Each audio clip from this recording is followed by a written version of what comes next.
Bienvenue dans Richissime, le podcast qui révolutionne la façon dont on parle d'argent chez vous, au bureau, entre amis, sans jargon et surtout sans tabou. Je suis Delphine Pinon, je suis money coach, investisseuse en immobilier et libre financièrement à 35 ans. Depuis plusieurs années déjà, je vous aide à développer votre intelligence financière et votre money mindset dans le but de créer enfin de vrais changements dans votre vie. Chaque semaine, je partage un nouvel épisode avec un invité ou en solo dont l'ambition est de provoquer de vraies prises de conscience à propos de l'argent. Retrouvez-moi sur Instagram, c'est Richissime Podcast, pour les coulisses du podcast, de nouveaux contenus inédits à propos d'argent, des partages personnels et pour connaître mes offres de formation et d'accompagnement. Je clôture donc l'année 2022 avec ce dernier best-of des fêtes. Cette année, ma team et moi, on avait décidé d'innover en vous proposant non pas de simples rediffusions, mais des best-of thématiques des meilleurs moments du podcast. Ce dernier best-of est consacré au cerveau et à l'argent. On ne dirait pas, mais l'argent est un vrai sujet de psychologie humaine, un qui me passionne depuis plus de 3 ans. Entrons de suite dans le vif du sujet. On peut être statistiquement riche au sens où l'entend l'INSEE par exemple, mais est-ce qu'on se sent riche pour autant ? La réponse est non, et je vous explique pourquoi dans ce premier extrait, issu de la capsule numéro 27 que j'avais intitulée « Pourquoi n'a-t-on pas l'impression d'être plus riche malgré des revenus qui augmentent ?» Il y a toujours une différence entre le niveau de richesse, qui peut s'apprécier par des données, on va dire, factuelles ou statistiques, et le sentiment de richesse qui, lui, est tout à fait personnel, subjectif et, j'ai même envie de dire, relatif. Autrement dit, je peux être statistiquement riche ou voir mon salaire qui augmente, c'est factuel, et ne pas me sentir riche ou plus riche qu'avant. Car c'est rare qu'on apprécie à titre personnel la richesse sur des critères qui sont statistiques. En réalité, dans notre tête, on apprécie la richesse avant tout par comparaison. Et d'ailleurs, ça commence très jeune. C'est aux alentours de l'âge de 8 ans, 10 ans qu'on va commencer à construire une représentation de la richesse et de la pauvreté et de sa propre place sur l'échelle sociale ou l'échelle de la richesse sociale. Et on le fait uniquement en observation de son environnement. Donc si aujourd'hui votre salaire augmente, mais que vous êtes toujours le plus petit salaire, par exemple, ou parmi les plus petits salaires de votre entourage. Que vos collègues ont été davantage augmentés que vous. Que vous êtes toujours, malgré cette augmentation, en situation d'endettement, voire de surendettement. Que vous n'avez pas été augmenté depuis très longtemps auparavant. Ou que vous ne pouvez pas vous payer les choses qui vous font envie avec cette augmentation, et bien vous aurez toujours le sentiment d'être pauvre, ou en tout cas de ne pas être riche ou de ne pas être plus riche qu'avant. L'argent n'est jamais neutre sur le cerveau. Ce n'est pas moi qui le dis, c'est mon invité Fabien Olicard, le célèbre mentaliste. Dans cet extrait de l'épisode 51, Fabien nous parle d'une étude fascinante qui a mis en évidence l'effet de la manipulation d'argent en espèces sur le cerveau. Le rapport entre le cerveau et l'argent, il est permanent. C'est-à-dire que l'utilisation, la mention, la manipulation de l'argent n'est jamais neutre sur le cerveau, qu'on le veuille ou non. Ça a toujours un impact. Alors, l'exemple le plus concret, c'est toutes les études, mais je sais que vous qui nous écoutez, vous l'avez déjà vécu. Vous savez que c'est différent d'avoir 2 000 € sur sa carte bleue qui est dans le portefeuille et 2 000 € en espèces dans sa poche.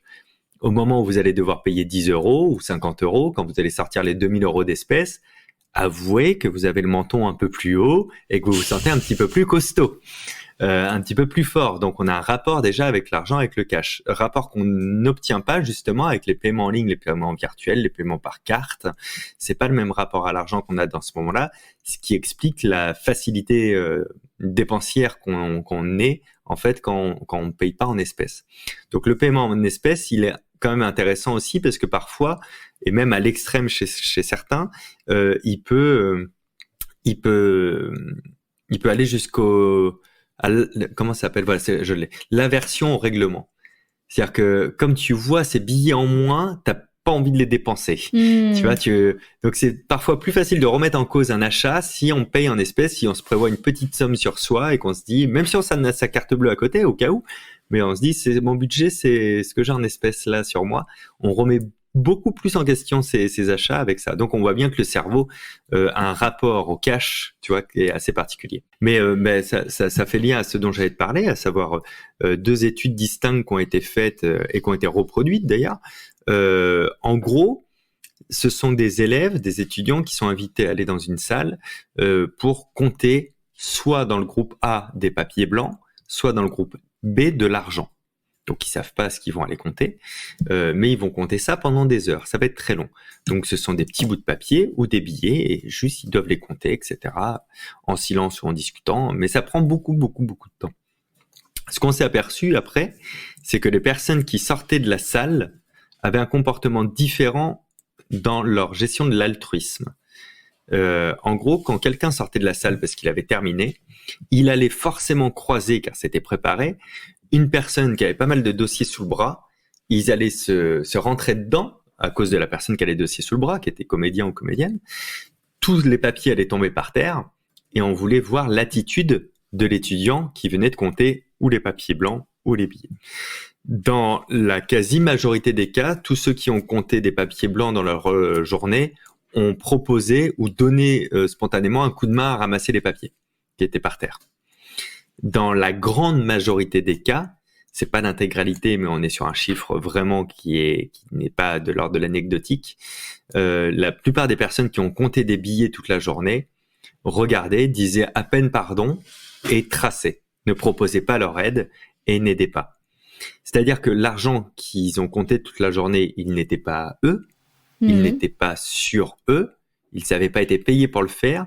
Et pourtant, on le sait maintenant, on le quantifie, le fait de manipuler du cash comme ça toute la journée, même quand c'est pas le tien, ça change déjà ta part de confiance en toi qui est augmentée, et elle est augmentée au détriment par contre de l'altruisme et de son écoute empathique des autres.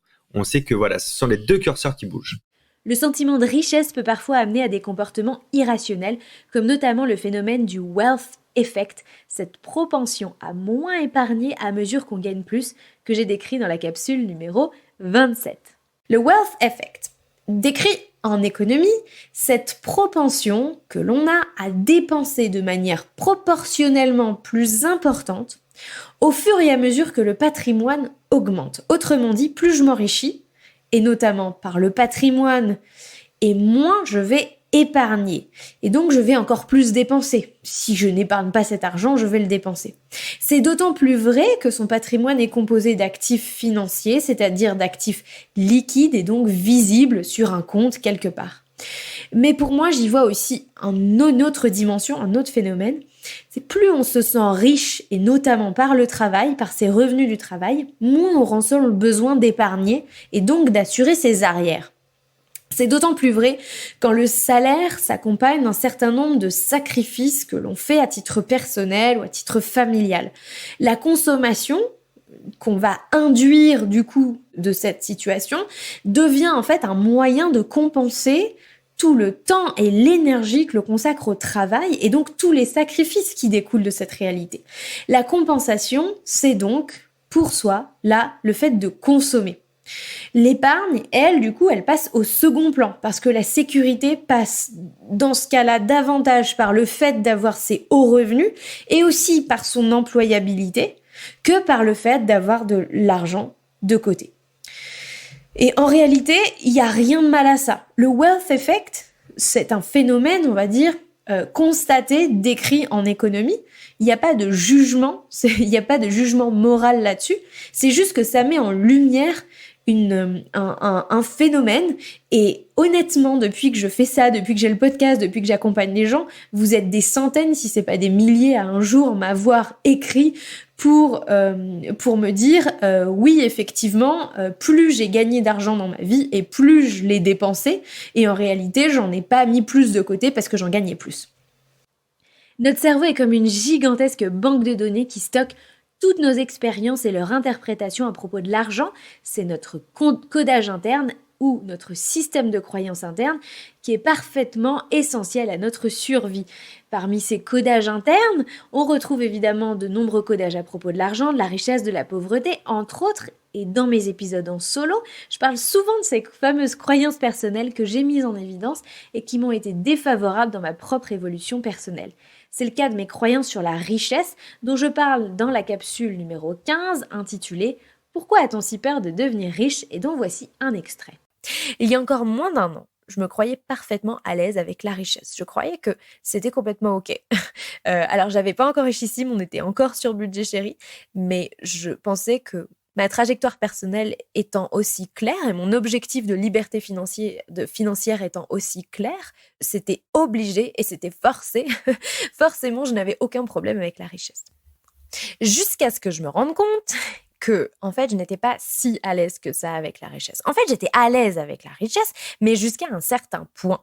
Jusqu'à un certain point que je vais définir aujourd'hui comme mon référentiel personnel de richesse. Référentiel personnel de richesse qui devait probablement, à l'époque, être aux alentours de peut-être 10 000 euros par mois ou quelque chose comme ça. Et donc, c'est comme si, au-delà de ces 10 000 euros par mois, il n'y avait rien. C'était le néant. Et ce rien, ce néant, j'ai découvert que j'en avais peur. Qu'est-ce qu'il y avait comme peur à cet endroit-là? Alors, en fait, j'ai surtout découvert qu'il y avait en fait beaucoup de peur au-delà de ce référentiel de ce qu'était la richesse, la grande richesse, la richesse que je n'osais même pas finalement imaginer. Peur d'être complètement en décalage avec mon entourage.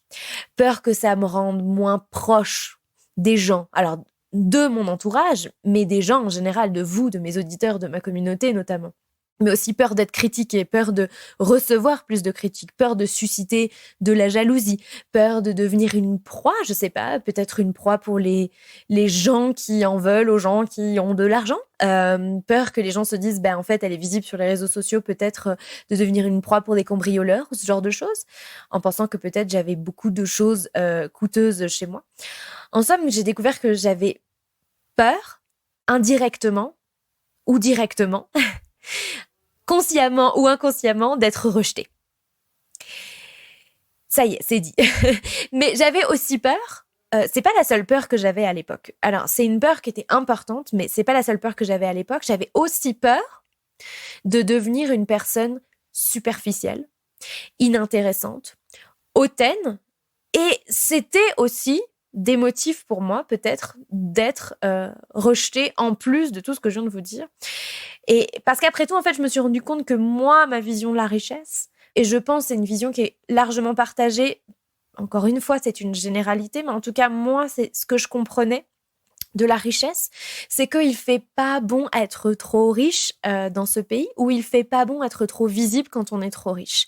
Les riches en francophonie passent souvent pour des gens difficiles à satisfaire, désagréables, hautains, condescendants, et ce fameux mot superficiel, surtout les femmes. Les femmes, surtout, une femme riche est une femme superficielle. Dans notre fameux codage interne, on a tous de bonnes raisons de vouloir être riche et on a aussi de bonnes raisons de ne pas vouloir être riche ou trop riche. La question à laquelle je réponds dans l'extrait suivant de la capsule 15 est la suivante. Est-ce qu'il y a un prix à payer pour devenir riche ou alors est-ce que c'est une croyance limitante? Mon avis, à moi, ça n'engage que moi, mais ici, dans les capsules, je partage mon avis, c'est que c'est les deux. C'est les deux, mon général, comme on dirait. Je pense qu'il peut y avoir un prix à payer à la richesse, et je pense aussi que ça n'est pas obligatoire, qu'il n'y a aucune fatalité là-dedans. Ce n'est pas une fatalité. Et si c'est pas obligatoire, si ce n'est pas une fatalité, c'est donc que ça peut être vrai, mais ça peut aussi ne pas être vrai. Pour moi, en réalité, ça dépend des circonstances, de ce que j'appelle le cadre extérieur et aussi le cadre intérieur. Je m'explique.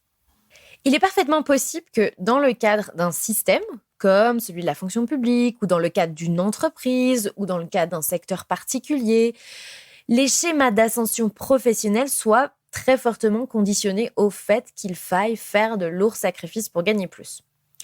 Peut-être par exemple que dans votre entreprise, pour gagner plus, il faut devenir un manager, encadrer des équipes, et même encadrer des équipes de plus en plus grandes, accepter d'être joignable 7 jours sur 7, ou de rester plus tard le soir, par exemple pour participer à certaines réunions importantes qui se font avec d'autres dirigeants, peut-être ces dirigeants sont sur d'autres fuseaux horaires, etc., etc. Vous le voyez à l'œuvre, vous, de là où vous êtes dans l'entreprise, et donc vous savez que dans ce système-là, si vous étiez amené à gravir les échelons dans ce système-là, dans cette entreprise-là, vous devriez passer par ce que vous considérez comme étant des sacrifices.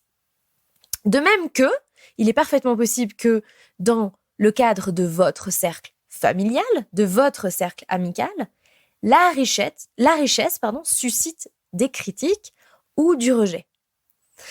Donc, votre cadre à vous, celui de votre entreprise, celui de votre famille, celui de votre entourage, etc., vous indique que, effectivement, il y a une forme de vérité sur un prix à payer.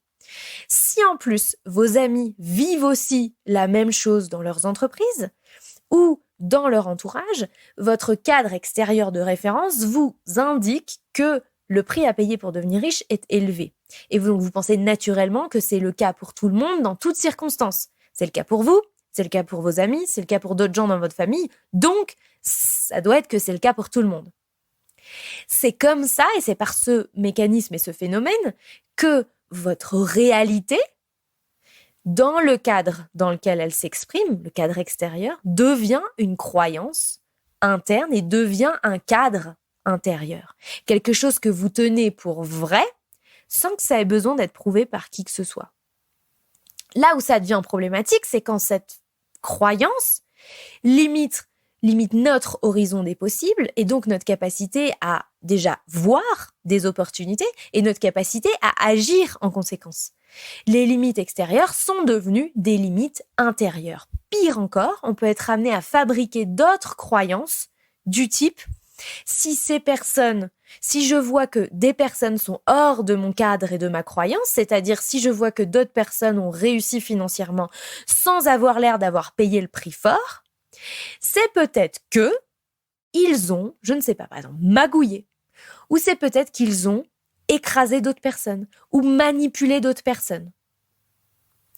Je n'arrive tellement pas à croire que des personnes puissent être en dehors de la croyance que je me suis faite que je me crée d'autres croyances sur le fait que ces personnes qui sont en dehors de mon cadre ont forcément dérogé à une règle, ont forcément écrasé, sont forcément justement sortis d'un cadre, notamment législatif, pour y arriver. D'ailleurs, pourquoi voulez-vous devenir riche? Et quelles sont les raisons que vous avez de ne pas devenir riche à l'inverse? Voici un nouvel extrait de la capsule numéro 15. Demandez à quelqu'un de votre entourage, ou dans la rue, c'est peut-être un peu trop, mais demandez à quelqu'un de votre entourage s'il aimerait devenir riche.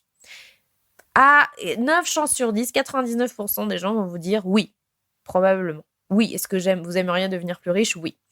Maintenant, vous pouvez lui demander, faites l'exercice d'ailleurs, ça peut être intéressant. Demandez-lui, ou demandez-leur, pourquoi ils aimeraient devenir riches. Et là, ils vont vous trouver toutes sortes de raisons. C'est marrant d'ailleurs. C'est marrant, j'aime beaucoup moi. C'est une question que je pose souvent à mes auditeurs et je leur demande de m'écrire pour me demander pourquoi ils aimeraient devenir riches. Je trouve les questions souvent intéressantes. Les réponses, souvent hyper intéressantes. Et souvent, ça tourne autour du fait de ne plus avoir à prendre de décisions en pensant à ce que ça va coûter. Cette forme de liberté et de sérénité de je peux faire des choses et je n'ai pas besoin de me demander si j'ai les moyens et si je vais pouvoir l'assumer financièrement. Maintenant, on va aller plus loin. Demandez à cette même personne ou à ces mêmes personnes si ils ou elles auraient de bonnes raisons de vouloir ne pas être riches. Et là, pour avoir posé cette question un certain nombre de fois, et là, vous allez commencer à découvrir des choses intéressantes. Et vous pouvez même faire cet exercice avec vous-même. Vous prenez un papier et un stylo et vous dites « Est-ce que j'ai des raisons de ne pas vouloir être riche ?» Et vous allez découvrir des pépites.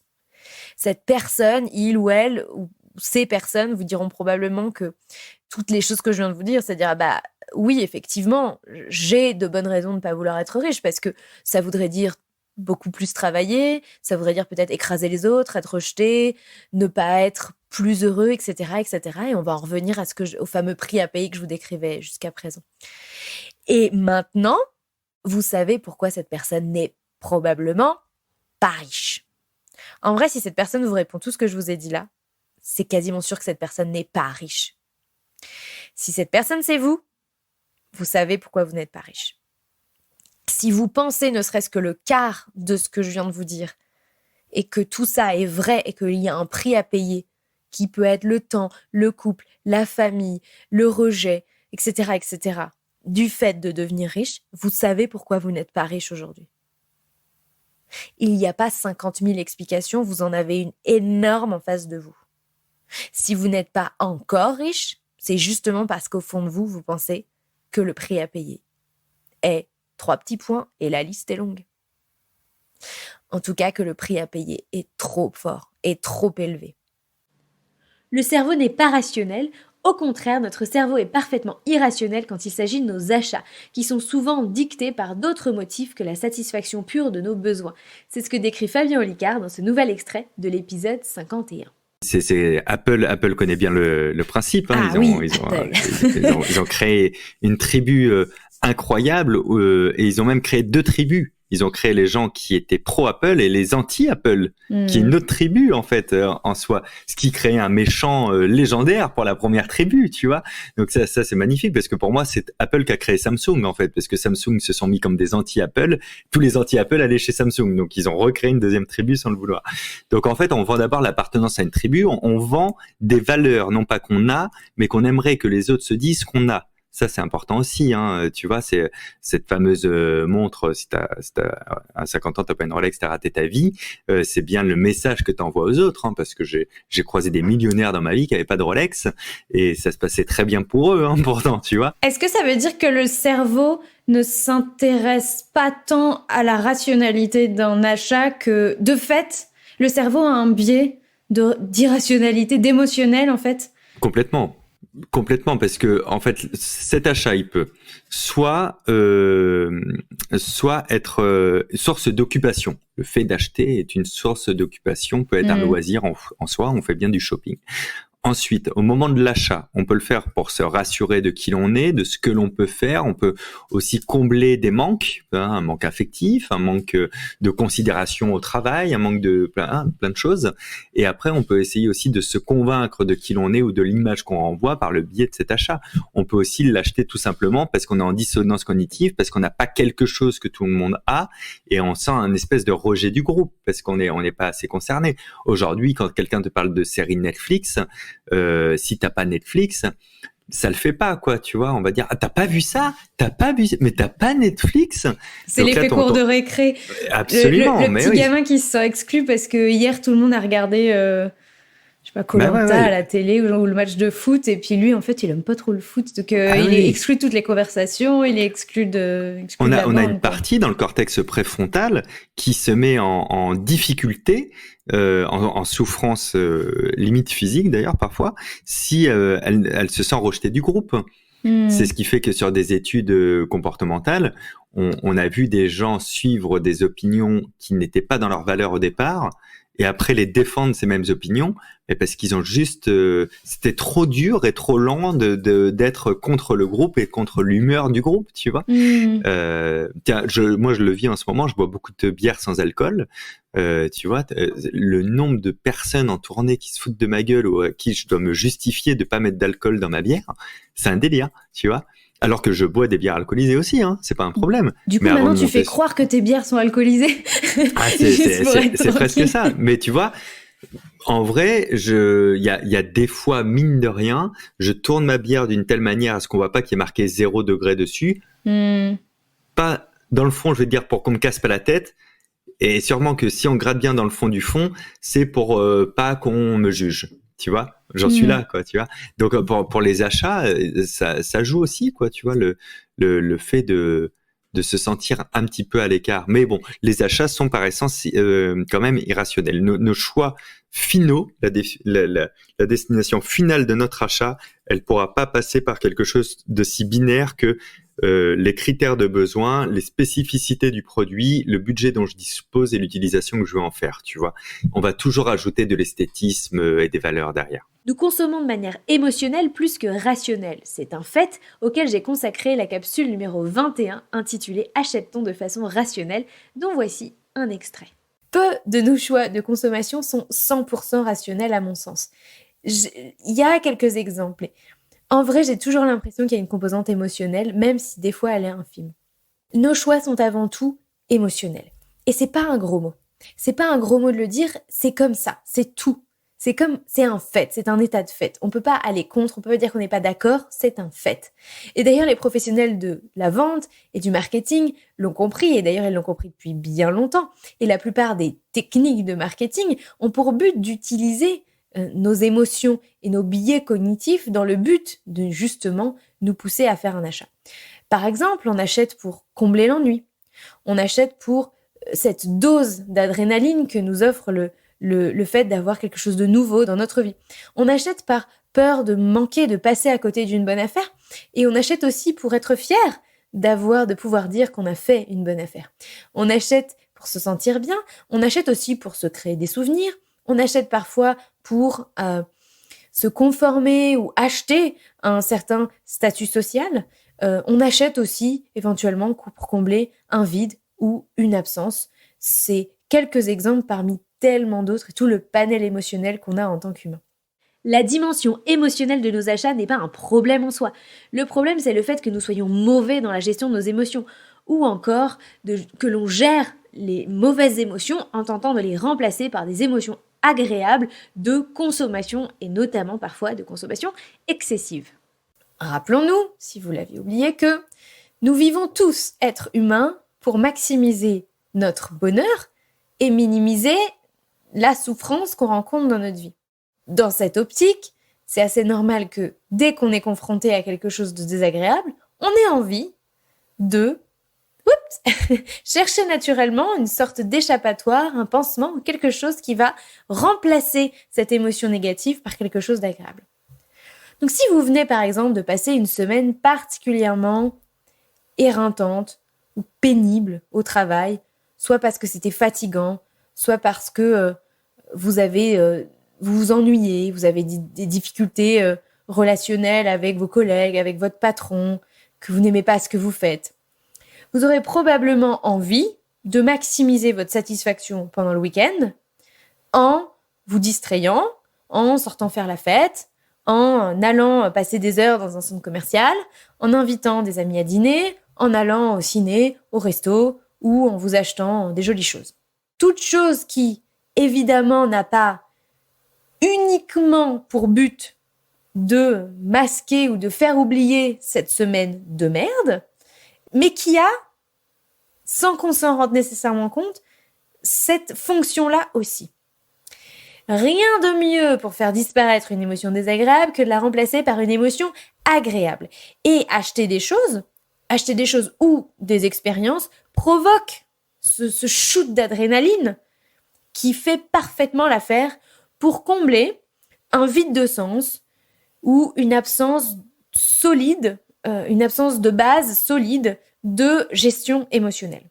De mon point de vue, c'est l'absence de gestion de nos émotions qui justement conduit à une éventuelle consommation excessive, que d'ailleurs on tente de rationaliser, soit en se persuadant qu'on en a terriblement besoin de ce qu'on est en train d'acheter, soit qu'on n'a évidemment qu'une seule vie et que ce serait bien dommage de se priver de ce plaisir. Il est là le problème à mon sens. Le problème, c'est que l'on cherche à rationaliser tous nos comportements pour se persuader qu'on ne fait rien de mal. Je vais vous le dire une bonne fois pour toutes. Vous ne faites rien de mal. Consommer, ce n'est pas mal. Chercher à se faire plaisir, ce n'est pas mal. Chercher à se faire plaisir n'est jamais le problème. Oh non, non, non, non, non, non, non, non, non, non, ce n'est jamais le problème. Je vous invite juste, cet épisode a pour but de vous inviter juste à essayer de découvrir si ce que vous achetez, la façon dont vous achetez, ou le moment où vous achetez les choses, vient bien d'un besoin ou d'un désir sincère ou d'un manque, d'un vide à combler, d'une peur à masquer ou d'une absence de sens dans votre vie. Nos comportements sont parfois encore plus irrationnels quand nous faisons face à du gratuit. Comme j'en parle dans la capsule numéro 11, le gratuit nous rend-il irrationnels? Comment le gratuit nous transforme en des consommateurs fous? En fait, le mot le plus exact, c'est peut-être irrationnel. J'ai trouvé plusieurs études sur le sujet qui démontrent que le mot gratuit produit des effets inattendus sur le cerveau. Le mot gratuit agit comme un déclencheur émotionnel qui brouille notre jugement. L'étude la plus probante sur le sujet est celle de Dan Ariely qui parle de qui parle du gratuit comme d'une source d'excitation irrationnelle dans son livre Predictably Irrational, qui a été traduit un peu bizarrement, qui était traduit par « C'est vraiment moi qui décide, les raisons cachées de nos choix ». Bon, peu importe, c'est pas le sujet, je vais pas discuter de la traduction du titre de ce bouquin. Donc l'auteur, Dan Ariely, a réalisé une étude avec du chocolat. Dans la première variante de cette étude, il propose à des participants de choisir entre un chocolat bas de gamme à 1 centime ou un chocolat plutôt de qualité à 15 centimes. Face à ce choix, ils sont 73% à prendre le chocolat de qualité à 15 centimes. Dans une seconde variante de l'étude, il propose aux participants de choisir entre ce même chocolat délicieux, mais cette fois-ci à 14 centimes, donc 1 centime de moins, et le chocolat bas de gamme, le même qu'avant, mais cette fois-ci qui est à 0 $ en l'occurrence, 0 €, peu importe. Eh bien, figurez-vous que ils sont, dans cette variante, 69% à choisir le chocolat gratuit. Dans la première version, ils étaient 73% à choisir le chocolat le plus cher. Et là, ils sont 69% à choisir le chocolat gratuit. Et pourtant, la différence de prix est la même. Et on peut presque même dire aussi que dans la première variante, un chocolat à 1 centime, en vrai 1 centime d'euro ou de dollar, en vrai, c'est comme si c'était gratuit. Eh ben non, pas du tout. Comme si c'était gratuit, c'est pas du tout pareil que gratuit. Ou 0. Gratuit, c'est gratuit, madame. On ne discute pas avec le mot gratuit.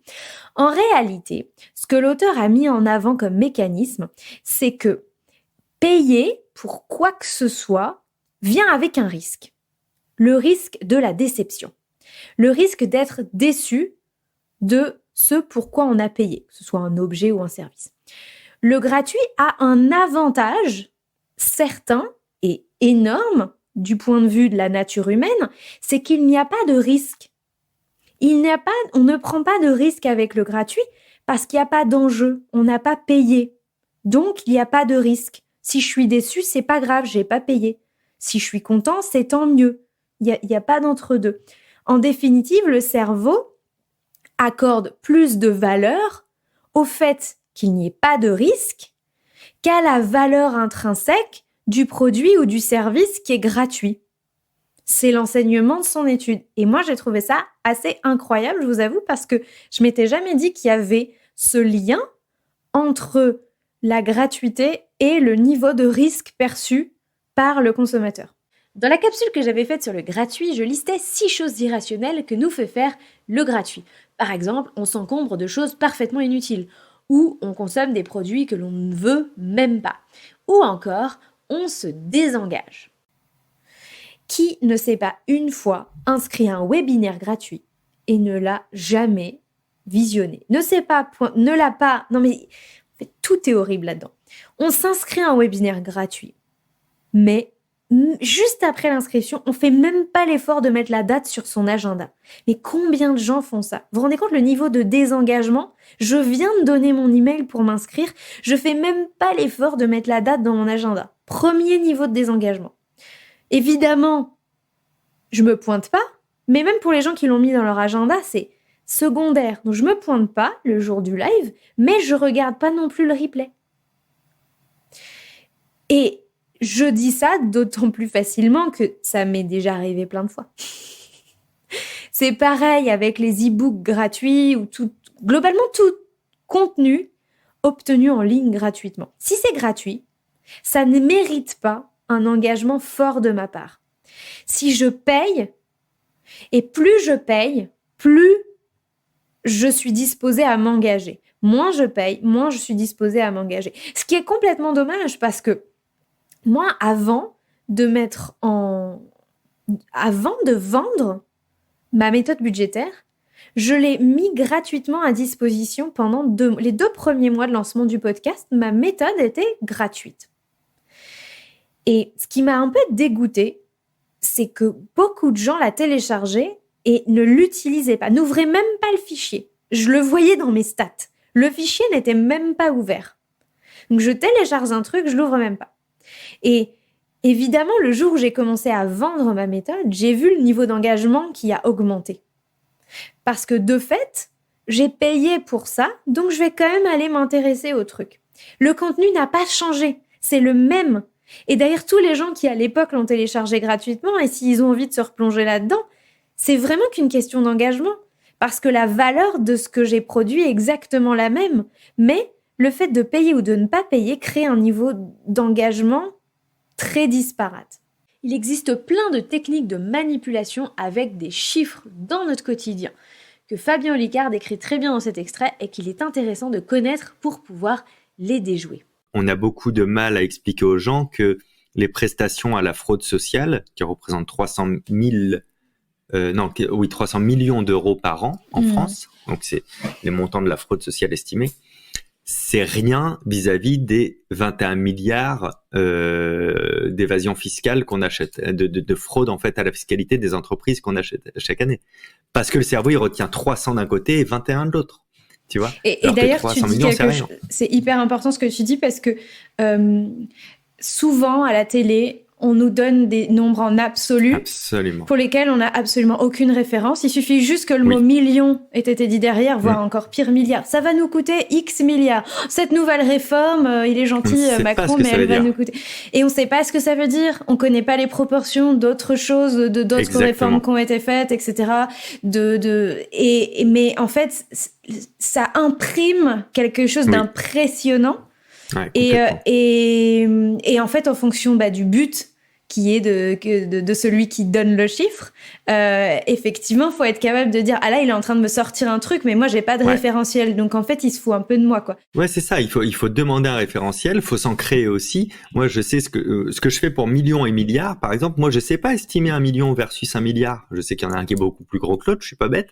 Mais, dans mon quotidien, j'achète pas 1 milliard de baguettes de pain. Je monte pas à l'étage numéro 300 millions de l'ascenseur. Donc, je sais pas ce que c'est. Donc, en fait, j'ai rationalisé avec des choses que je connais. 1 million de secondes, j'ai calculé, ça fait 11 jours, tu vois. 1 milliard de secondes, j'ai calculé, ça fait 33 ans. Donc, ok, 1 million versus 1 milliard, c'est 11 jours versus 33 ans. Et une fois que tu sais ça, là, tu commences à mieux comprendre, tu vois, quand on te dit, oui, bon, là, ça va, il rajoute 1 milliard dans le budget. Ok, il rajoute 33 ans. Tu vois, c'est ça qui rajoute en fait, parce que c'est quelque chose qu'on connaît, qui est à notre échelle. Et puis après, oui, effectivement, comme tu le disais, il faut aussi avoir des référentiels à côté de ça coûtera tant, oui, d'accord, mais alors ça coûte tant versus un budget de temps habituel, de combien habituellement, combien on met dans d'autres postes qui sont peut-être moins utiles, est-ce qu'on peut avoir de quoi comparer plutôt que d'avoir un avis, comme tu disais si justement, on le voit très bien chez les éditorialistes, la manière d'annoncer les chiffres ont un sens. Je parle beaucoup, mais je vais te rajouter un truc. Il y a Kahneman qui a mis au point une expérience très intéressante dont je parle dans le bouquin, où les intentions sont honnêtes. Il manque aucune donnée, toutes les données sont vraies. Il n'y a pas un mot plus haut que l'autre, et pourtant, suivant comment on énonce la chose, on est manipulé. En gros, c'était un exercice donc qui a été fait, que moi j'ai reproduit en télévision et qui a très bien marché aussi. On crée 2 groupes. Et chaque groupe va pas savoir ce que je dis au premier et au deuxième, évidemment. On leur dit, voilà, il y a 600 personnes qui ont été empoisonnées, et c'est à vous de prendre la décision parmi 2 choix pour essayer de les sauver. Donc, vous êtes obligé de prendre une décision parmi ces 2 choix. Choix numéro 1, on a un produit qui va sauver 200 personnes. C'est sûr et certain, sur les 600. Choix numéro 2, on a un produit qui a 33% de chances de sauver un tiers des gens. Enfin oui, il y a 33%, non, excuse-moi, il y a 33% de chances de sauver tout le monde, il y a 66% de chances de sauver personne.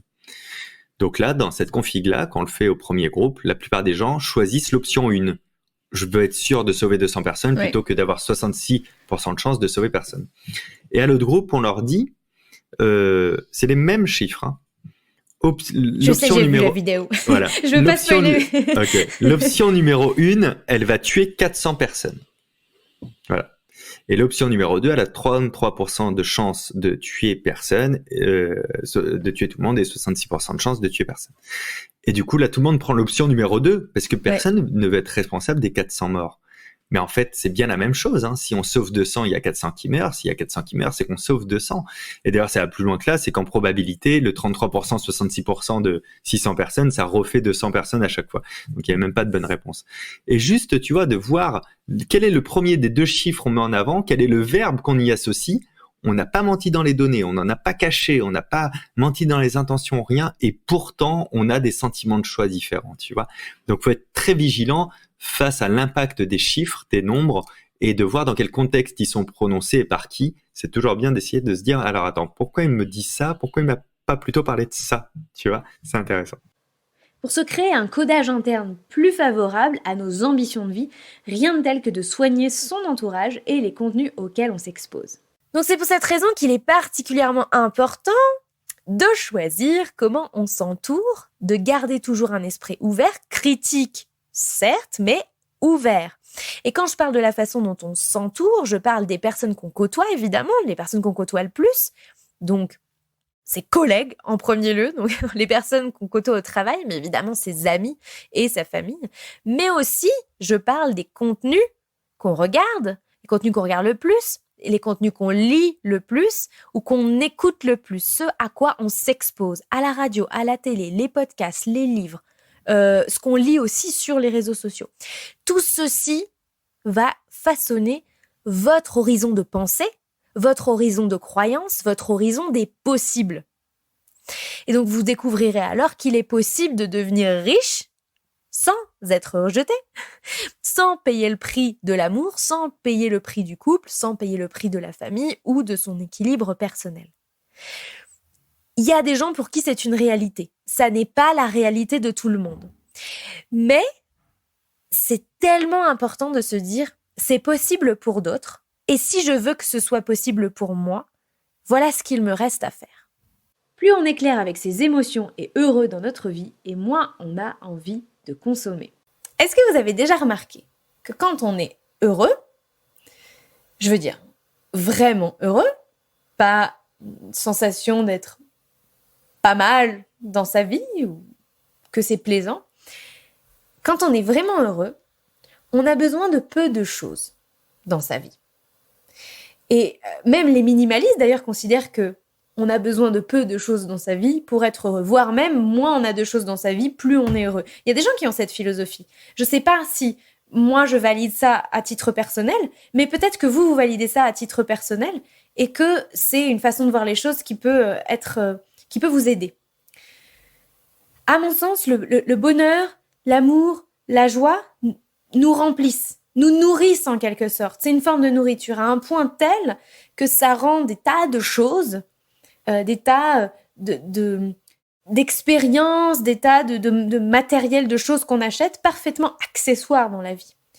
Parce que comme il n'y a plus rien, comme on ne court pas après quelque chose et qu'il n'y a pas nécessairement justement ces émotions à masquer, il n'y a plus rien à chasser, il n'y a plus de besoin d'acheter pour justement créer un sentiment artificiel de satisfaction qui éventuellement viendrait masquer un sentiment, lui, très réel d'insatisfaction. On peut alors plus facilement laisser place à un réel, cette fois-ci, un réel désir d'acheter, de consommer, motivé par du désir pur et non pas par l'absence de quoi que ce soit d'important qui ne serait pas là dans notre vie. Pour déjouer les tromperies de notre cerveau, on peut cultiver le sentiment de désir pour ce qu'on a déjà versus désirer sans cesse ce qu'on n'a pas. Alors comment on sort de ce constat fataliste et comment on parvient à augmenter son sentiment de richesse, et ce, même quand les revenus n'augmentent pas d'ailleurs? Eh bien la clé, j'en ai parlé juste un peu avant. Si vous êtes attentif, vous avez probablement relevé cette subtilité. La clé pour moi, c'est ne pas juste désirer ce qu'on n'a pas, parce que ça, c'est évidemment une course sans fin, mais c'est aussi continuer, ou je dirais même commencer à désirer et donc à apprécier ce qu'on a déjà. On a tendance à rêver de tout ce qu'on pourrait s'offrir avec de l'argent tant qu'on n'en a pas. Voilà. Moi, j'ai pas d'argent. Ou à mon niveau, ou quand je n'en avais pas, je voyais tout ce que je pourrais avoir l'intérieur que j'allais pouvoir avoir, l'endroit dans lequel j'allais pouvoir vivre, le style de vacances que j'allais pouvoir faire, les restos dans lesquels j'allais pouvoir aller, etc. Et donc ça, je pensais à ça et je me projetais dans cette vie quand je n'avais pas l'argent pour le faire. Et une fois qu'on a l'argent pour le faire, en fait, le réflexe naturel, c'est de se mettre à rêver à tout ce qu'on n'a pas encore, tout ce à quoi on n'a pas encore accès. Tout ce qu'on n'a toujours pas là, au lieu de regarder ce que cet argent, cette richesse nous permet déjà d'avoir dans notre vie. Et en plus, c'est ce qu'on a dans notre vie justement, c'est ce qu'on a désiré un jour. Donc la réalité qu'on vit en ce moment, c'est souvent une réalité qu'on a désirée à un moment donné de sa vie. Et donc au lieu d'en profiter, on veut tout de suite aller au next level, au next step, au next palier de richesse. Et aussi, la consommation, consommer des choses ne donne pas beaucoup de sens à notre vie. C'est justement, et c'est souvent vécu comme un moyen de combler des vides ou des manques de sens qui sont là, plus ou moins de manière consciente, mais la consommation ne donne que, je sais pas si je dois dire rarement ou jamais de sens à notre vie. Alors plus on utilisera notre argent d'une façon qui est utile et qui a du sens pour nous, et plus on augmentera notre sentiment de richesse. Le statut social n'a jamais conféré de sentiment de richesse à personne, en tout cas de façon durable. Merci à tous ceux qui ont écouté ce best-of jusqu'au bout. Ainsi s'achève l'année 2022 pour Richissime. Je vous souhaite encore une fois de merveilleuses fêtes de fin d'année et vous retrouve dès la rentrée pour de nouveaux épisodes inédits. D'ici là, prenez soin de vous et de vos finances. Ciao, bye bye.